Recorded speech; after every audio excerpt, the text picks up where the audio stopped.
visit Senator Paris. So that was facilitated. And we went there. Now, what this administrator thought tell the Swiss boys and girls was that they are going to visit the state house. So when they are visiting the state house, they're going to behave and so on. Now, these boys and girls were busy smoking. We said, in Malawi, our boys and girls do not smoke. Obviously, our boys and girls were not smoking, but these boys and girls from Europe, maybe in high schools, they smoke and so on and so forth. So the whole room was filled with smoke. And then the president comes in. Now we said, we know how to do it. But what does Moses do? He says, I think the men around. You guys are smoking. And in Malawi, we're growing tobacco. That men around us, right? So he connected. But I know what he wanted was just to teach the authorities to say, what is happening? This is the state house, and you are allowing boys to smoke and so on and so forth. But they are the way of not embarrassing the people and at the same time connecting with the audience. Practice speaking and also focusing on our body language.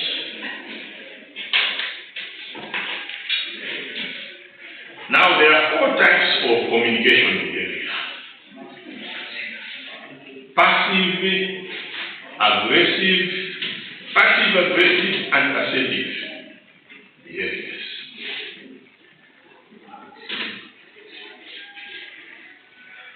And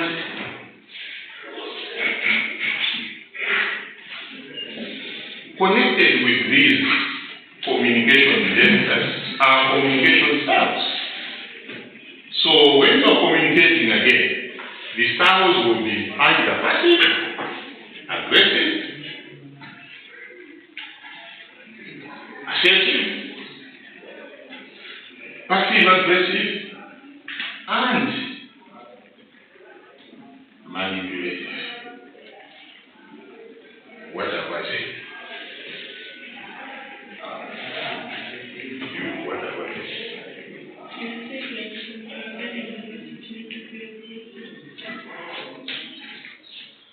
Is that what I'm saying? Now you can't be doing 2 things at the same time. Since I said it, you are busy watching some people with some dresses and things like that now. Honestly. I'll be asking these same things in the exam. So what do you do right now? I say 4 types of communication behavior are passive, aggressive, passive-aggressive, and assertive. So there is one which is passive, 2 aggressive, the other one is both passive and aggressive, and then assertive. Those are the behaviors. Now, styles. You can put manipulative, but you put manipulative under styles, right? So, under styles, right? You have aggressive, assertive styles, aggressive styles, passive styles, passive, aggressive, and manipulative styles.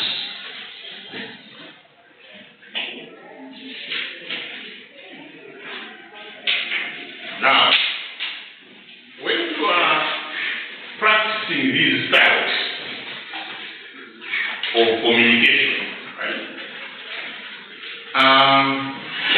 You want to communicate effectively. And when you want to communicate effectively, there are again some C's for communication there. The most common ones are 7 C's for communication. C number 1, clear. You have to communicate clearly. C number 2, precisely. C number 3, concretely. C number 4, correctly. C number 5, coherently. C number 6, completely. And the most important one is C number 7, which is cautious. When you are communicating, don't take the audience as if they are dead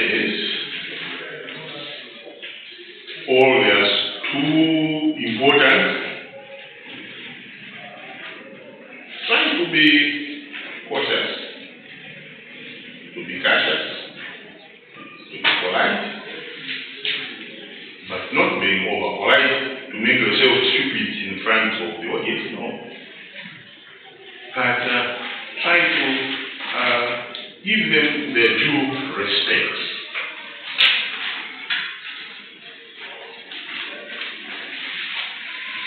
For example, one of the first things that I learned in Form 1, when we were learning English, was what our English teacher said, that if you want to be rude to somebody, alright, let's say somebody has visited you, and you want to be rude, and he knows English, he's an English speaker, right? You say, sir, it is an unexpected pleasure to have you, right? If it is an English speaker, he knows that you are being very rude and looking. Why are you coming here?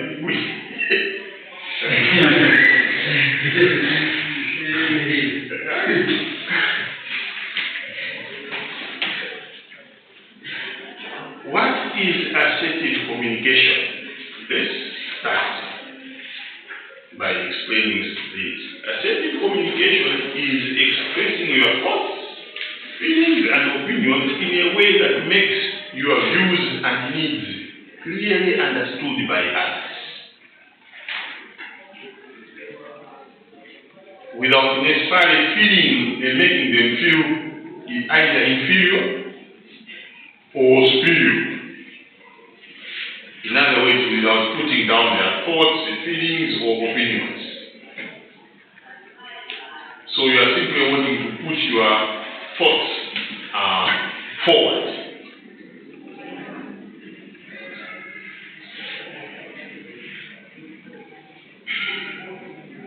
Aggressive communication.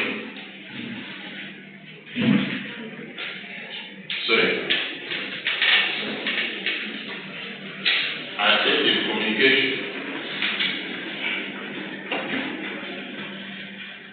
Assertive communication assertiveness is communicating and expressing your thoughts, feelings, and opinion in a way that makes your views and needs clearly understood by others.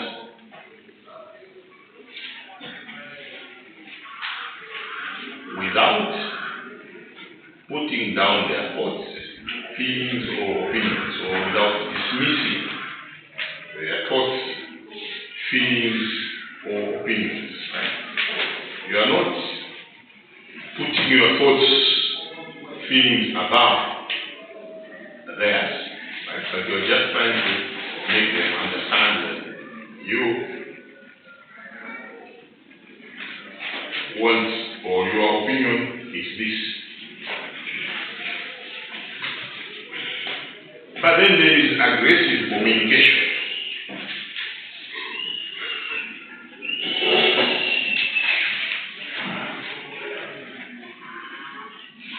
This is expressing your feelings and opinions strongly.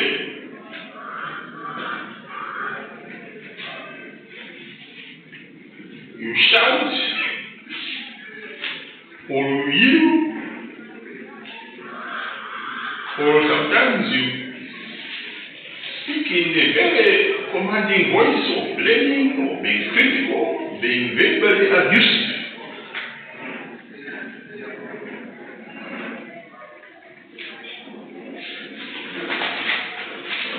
There was one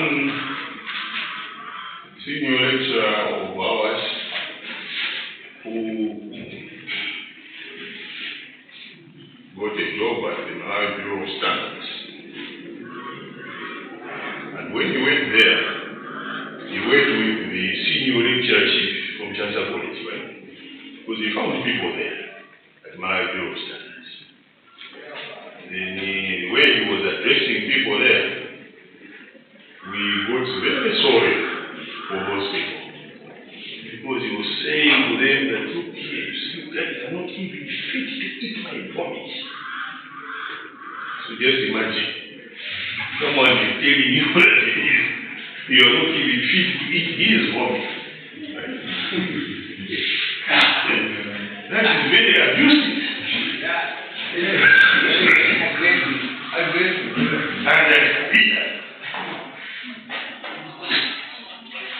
Manipulative communication. Right? Manipulative communication, maybe politicians are guilty of this one, right? Because this is a communication which is cunning, deceitful, and it is meant to influence or control the situation, as well as the people around.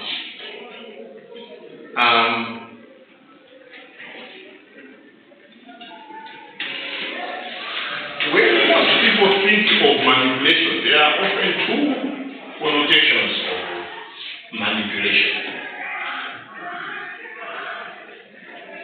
One is it involves emotional abuse and lying. The other one is it involves being clever and crafty. Politicians are fond of this kind of manipulative communication.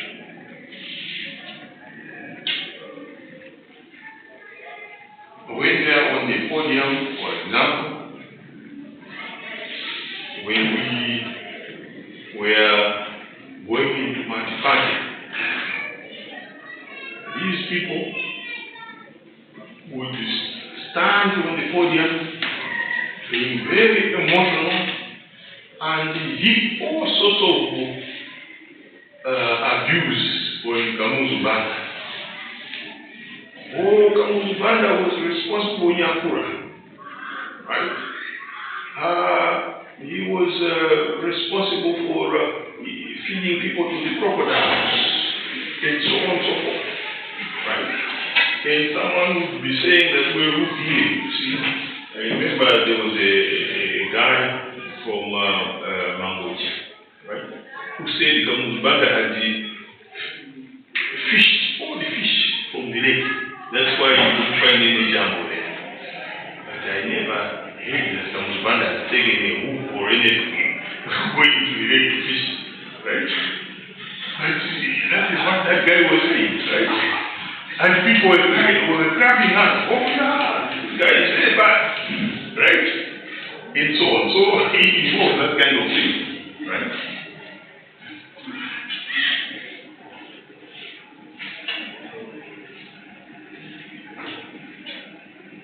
Passive communication. Now, when someone is involved in passive communication, it means that they are not expressing feelings or their needs. They ignore their own personal rights and they allow others to do so. So even if you, for example, there are situations where people should be able to express themselves, right? But they would say, yeah, it's many more Kamba, it's many also. It's many Kamba, it's nice to with an answer. Right? When in fact they don't even want to, they don't agree, right? So that is passive communication, and so on. Deferring to others for decision making in order to avoid tension or conflict, right?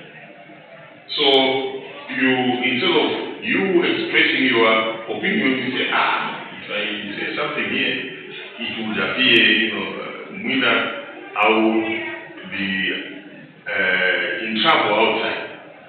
Or someone will say, well, you are saying that as what? And so on, right? People, sometimes they do that. You see. We have been organizing some meetings with the men and women in other interests and so on and so forth. And then when we ask them, like we see, the women here are not speaking, right? Right? The government of human. And so on. So the women will just keep quiet or sometimes say, you see, what the men have said is that is okay, and so on and so forth. Right? Unfortunately, this kind of communication often leads to misunderstandings and usually it also builds up in anger and resentment. Passive-aggressive communication. This one is usually dictated in body language.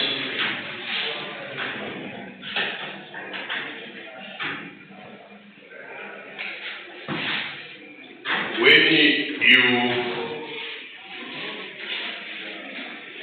see or hear somebody speak and so on, you look at the body language, either his body language or the body language of the audience. It gives a certain message. Sometimes this is through spread of rumors.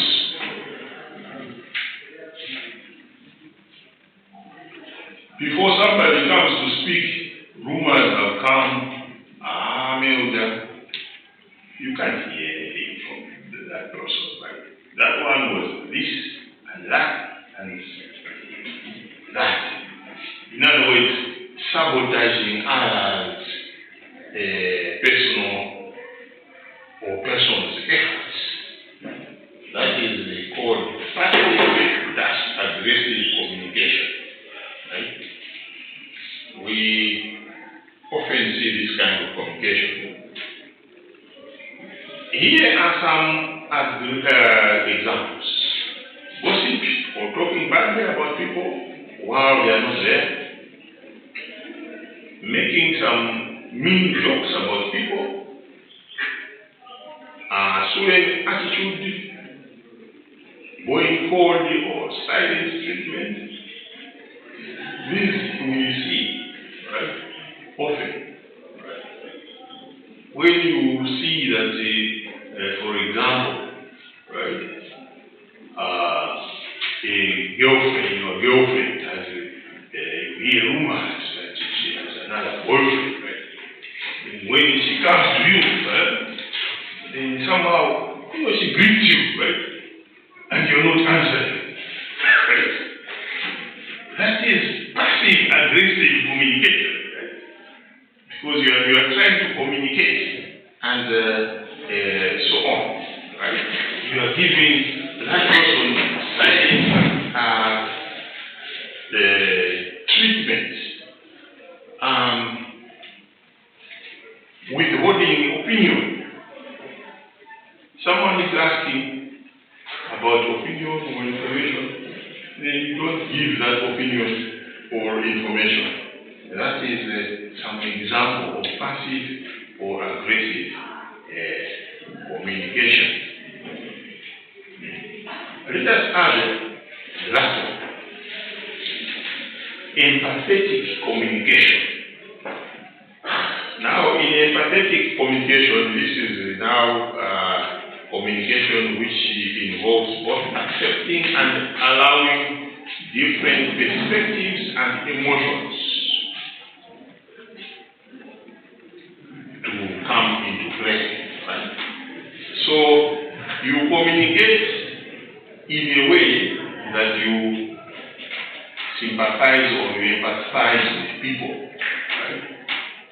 For example, Cyclone Freddy happened in Black, right?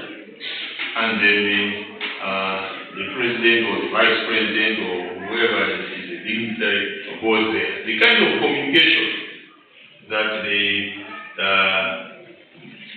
display there is called empathetic communication, because you try to be emotional enough for the other party to feel that you are sympathizing with them, or you are with them, and so on, or sharing with them their grief and encouraging them, and so on.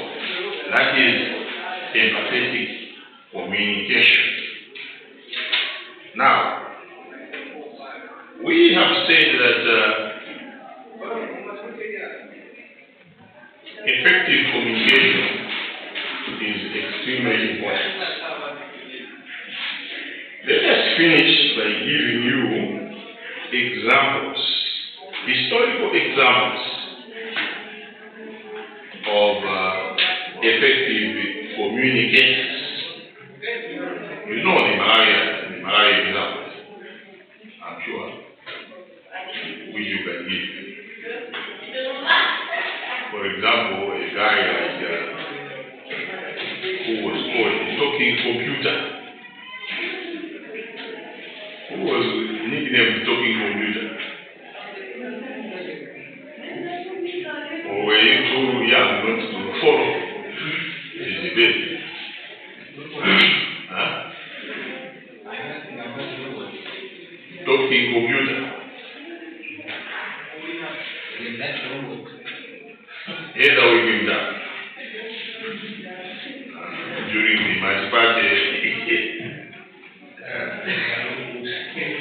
for anything, any question that you pose on him about municipality issues and so forth, and the MCP, he had an answer. Correct? So he was an effective communicator in that respect.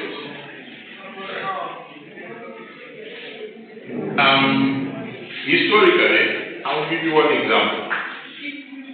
There was a guy in Rome in around 55 BC. BC means what? Before the birth of Jesus H. Christ. There was a guy called Cicero. Cicero's contribution to the theory of orator included the belief that the orator must have a firm foundation of general knowledge. So, here is an example. He said, look, for you to be a very, very good orator, for you to make a very good presentation, you must have a very, very firm foundation of the general knowledge of the subject matter that you are presenting. Cicero believed that the perfect orator should be able to speak wisely and eloquently on any subject with a dignified and restrained delivery. So you have to speak with a kind of dignity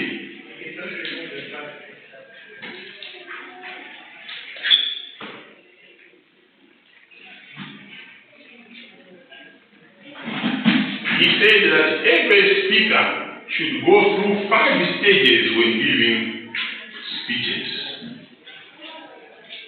Stage number 1 is invention. Stage number 2, arrangement. Stage number 3, style. Stage number 4, memory. And stage number 5, delivery. What do you think he meant by invention?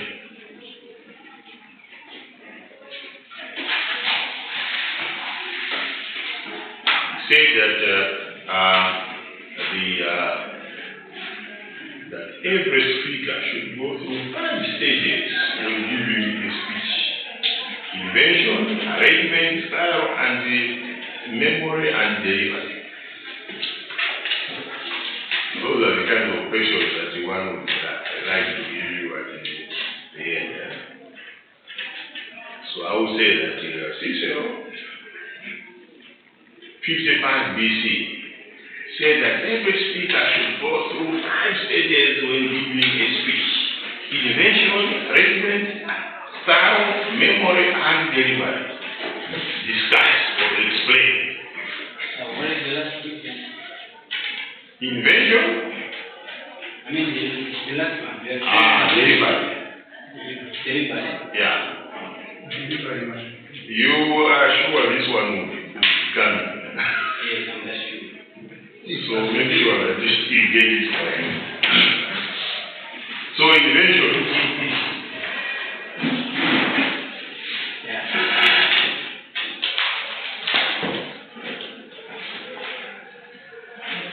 Invention. You are inventing the presentation speech, right? Yeah. And then you arrange it accordingly, right? Point number 1, point number 2, point number 3, point number 5. Style of presentation. Yeah. How we are going to present it, right? Are you going to speak loudly? Are you going to speak to make a pause and so on and so forth, right? All those styles that you learned, right? Then memory. Now you have to make sure that the speech, right? You are not reading, right? You commit it to memory, and then you are delivering, right? In delivering, you use gesticulations, both body language and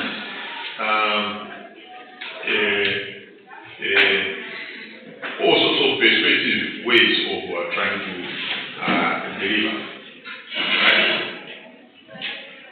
So, that was Cicero. His full name was Marcus Julius Cicero.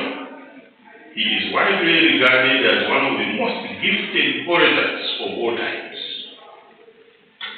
His writings can teach us a lot about the lost art of public speaking.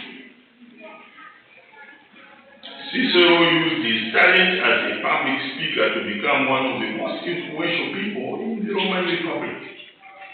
Unfortunately, that same influence caused him his death because others got a bit jealous of his speech. If you read the Julius Caesar by William Shakespeare, right? He crafts a character like Cicero, right? And the end of it was that he was killed because Julius Caesar thought that this one is a threat.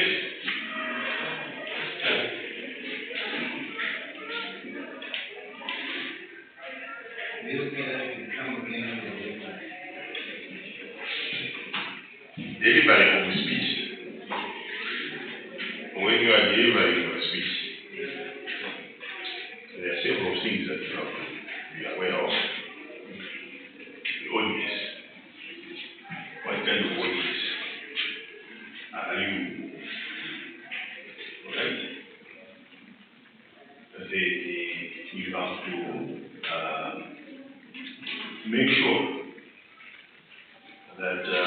you have got eye contact with the audience when you are delivering a speech. You have to make sure that you are projecting your voice in such a way that your audience is able to hear you.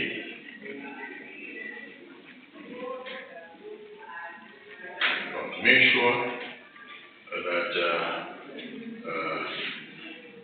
the audience is able to get something or take home out of your speech. When you are delivering, what is it that you want the audience, right, to take home? So all that kind of stuff, right, is in the delivery. Now, to help you, it is not you go upwards in what we have said earlier on. You find that all those things are there, right? So when these things are posted on the portal, make sure that you use them. Don't just say, well, because there will be questions. If we don't ask you about this, obviously I'll ask you about this one, right? The second example, again from the Roman times, is this guy called Cato. Cato, C-A-T-O. T-O. Marcus Porcius Cato. Unfortunately, you are too young to listen to Kamuzu Banda's speeches, right? But he was fond of quoting this guy, right? Cato was a senator, a Roman senator, during the time when Rome was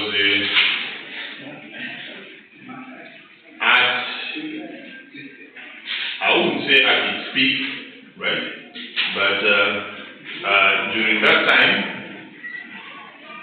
in North Africa, there was a city which was a rivalry of Rome in trade and in all the other spheres of commerce. So instead of Rome benefiting from all the trade, it was Carthage, right? Where many merchants were converging and so on.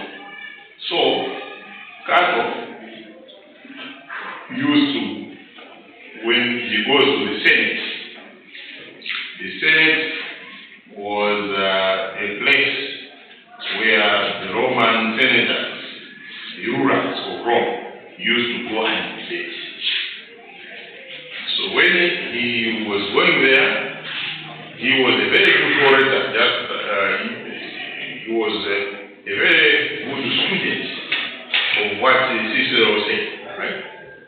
So he would make very passionate speeches in the Senate about the dangers of Carthage, the dangers that Carthage posed to Rome.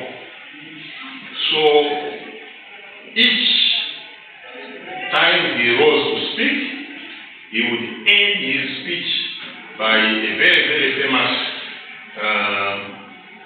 phrase, which Kamuzu Banda used to like to demonstrate that he knew Latin, right? Carthage Delago est. Carthage must be destroyed. That is what he used to say all the time. Right? He used to end his speech, and that resulted in the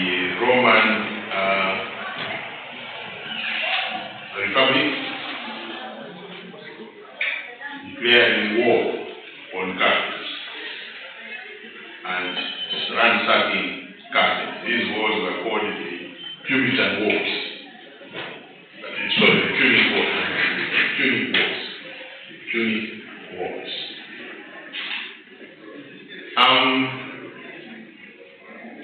Furthermore, I consider that Carthage must be destroyed, often abbreviated to Carthago de Lago Est. Carthage must be destroyed is a Latin oratorical phrase pronounced by Cato,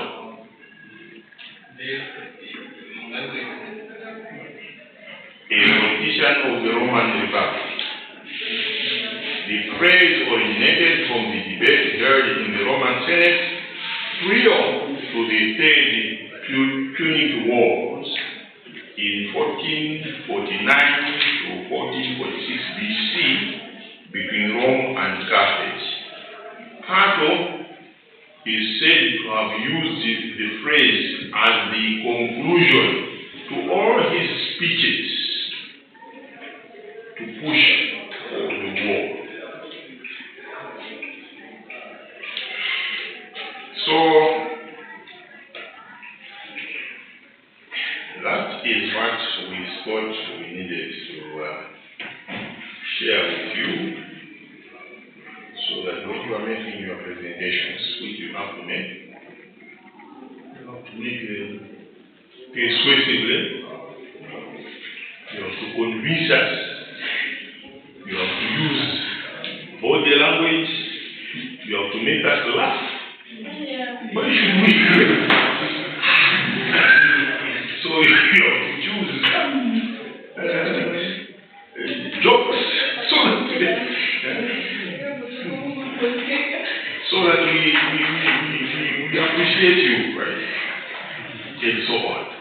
So when you will be presenting next week, I hope you will be thoroughly prepared. Is that now understood? Where?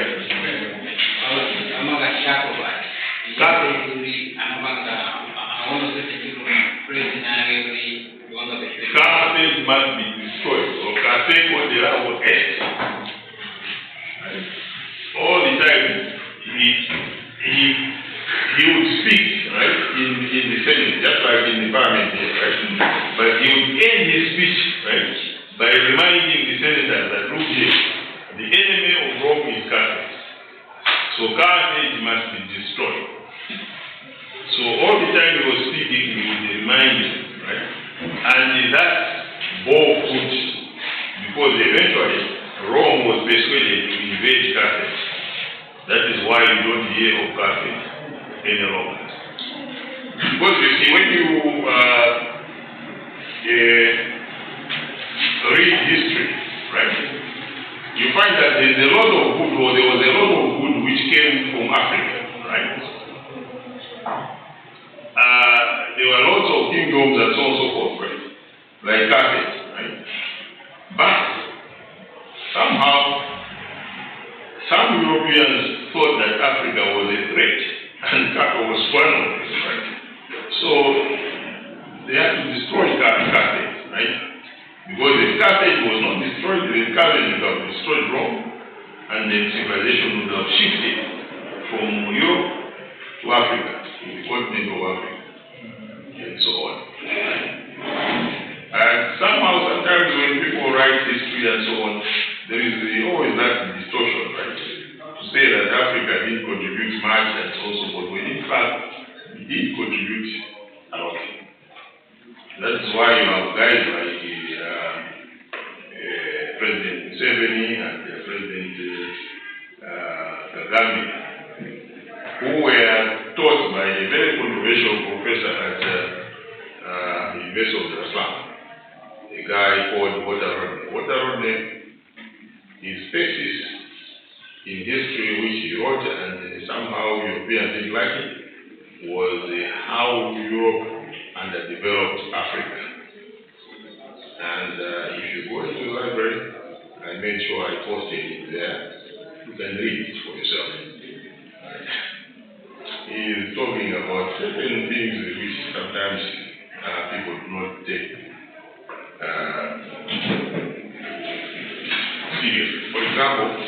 when Europeans came here, they didn't give food to Arab food.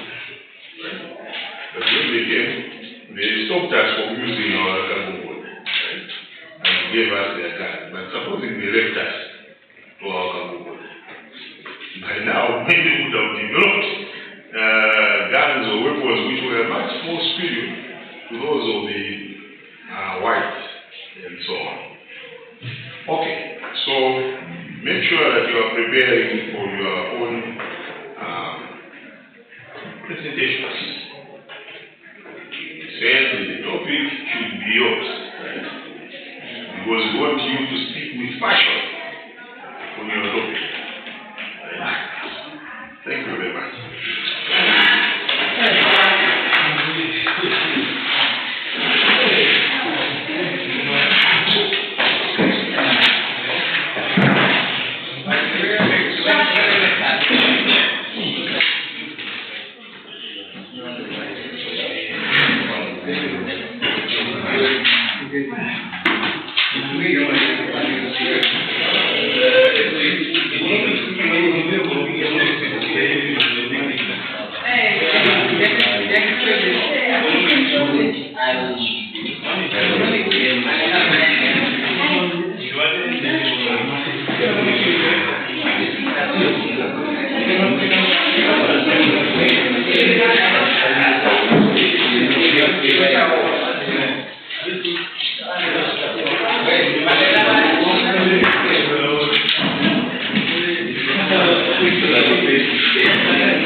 Okay, I think we should just